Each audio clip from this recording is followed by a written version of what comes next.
வணக்கம். குழந்தைகள் உலகம் அப்படின்னு சொல்லிட்டு ஒரு சின்ன குட்டி கதையை இந்த பதிவில் நம்ம பார்க்கலாமா?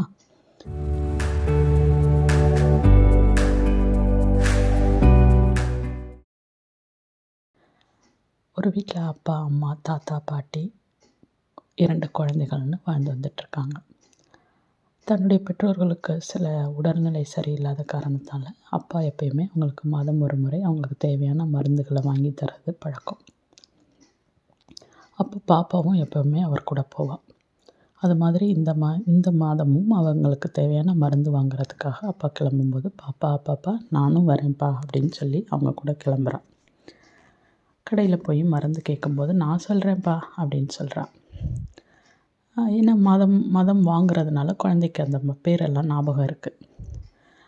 பாட்டிக்கு நீமோச்சின், தாத்தாவுக்கு இருமல் மருந்து, தம்பிக்கு செர்லாக் அப்படின்னு பாப்பா சொல்கிறான். அப்போ தான் அப்பாவுக்கு ஞாபகம் வருது, வீட்டில் எறும்பு தொந்தரவு ரொம்ப ஜாஸ்தியாக இருக்கிறதுனால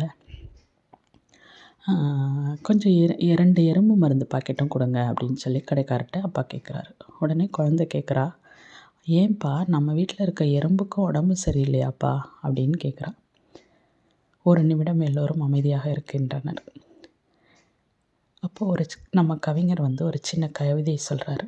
நானும் கேட்கவில்லை, கடைக்காரரும் கொடுக்கவில்லை, எறும்பு மருந்து வாங்காமலே திரும்பிவிட்டேன். வரும் வழியில் நினைத்து கொண்டேன், இந்த உலகத்தை கடவுள் குழந்தைகளிடம் கொடுத்திருக்கலாம் என நினைத்து கொண்டேன். என்ன அழகான ஒரு கவிதை! யதார்த்தமான கவிதையாகவும் இருக்குது. இந்த உலகத்தில் இப்போ நடந்துகிட்ருக்கிற பிரச்சனைக்கு இந்த கவிதை ரொம்ப பொருத்தமாக இருக்கும்னு நினைக்கிறேன். ஆமாங்க, இப்போ நடந்திருக்கிற உலக சண்டைக்கு குழந்தைகள் கையிலே கடவுள் இந்த உலகத்தை கொடுத்துருந்தா எவ்வளோ அமைதியாக, அழகாக, எந்த ஒரு காழ்ப்புணர்ச்சியும் இல்லாமல் நிம்மதியாக எல்லோரும் வாழ்ந்துட்டுருப்போம் இல்லை? பிடிச்சிருந்தால் லைக் பண்ணுங்கள். நன்றி.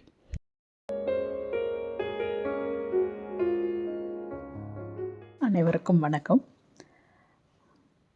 குழந்தைகள் எப்படி வளரணும் அப்படின்றதுக்கு இன்னொரு குட்டி கதை.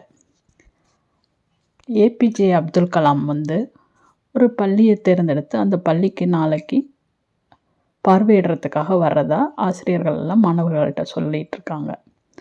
அவருடைய பார்வைக்கு பிறகு கடைசியில் அவர் எல்லாரிடமும் சில கேள்விகள் கேட்பார் அப்படின்றது எல்லாருக்கும் தெரியும்.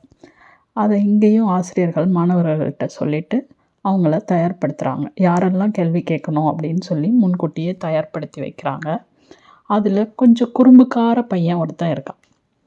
அவனை நீ நாளைக்கு பள்ளிக்கே வரக்கூடாது அப்படின்னு சொல்லி அந்த ஆசிரியர் அந்த குழந்தைகிட்ட சொல்லிடுறாரு. ஆனால் அடுத்த நாள் அதுபோல் அந்த பையன் வரான். ஏபிஜே அப்துல் கலாமும் பார்வையிடுவதற்காக வராரு.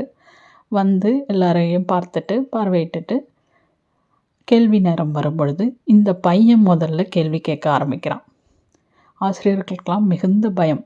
ஆனால் அந்த பையன் கேட்குறான், நீங்கள் கடைக்கு போய் முடியை வெட்டிக்க மாட்டிங்களா? ஏன் உங்கள் முடி இவ்வளோ நீளமாக வளர்ந்துருக்கு அப்படின்னு கேட்குறான். அதுக்கு ஏபிஜே அப்துல் கலாம் அந்த பையனை பக்கத்தில் அழைச்சி சொல்கிறாரு, உன்னுடைய முடி எப்படி நிமிர்ந்து இருக்கோ, வளரும்போது உன்னுடைய முடி போல் நிமிர்ந்து இருக்கணும். வளர்ந்த பிறகு என்னுடைய முடியை போல் பணிந்து இருக்கணும் அப்படின்னு சொல்லி, வளரும் பொழுது நாம் எப்படி இருக்க வேண்டும் என்றும் உச்சத்திற்கு வளர்ந்த பிறகு நாம் எப்படி பணிவாக இருக்க வேண்டும் என்பதையும் குழந்தைகளுக்கு மிக அழகாக சொல்லியிருக்காரு. இதிலிருந்து நாம் குழந்தைகளுக்கு சொல்ல வேண்டிய கதை, எப்பொழுதும் பணிவு, வளர்ந்த பிறகு பணிவு என்பது மிக முக்கியம் அப்படிங்கிறத நம்ம சொல்லி தெரிய வைக்கணும். நன்றி.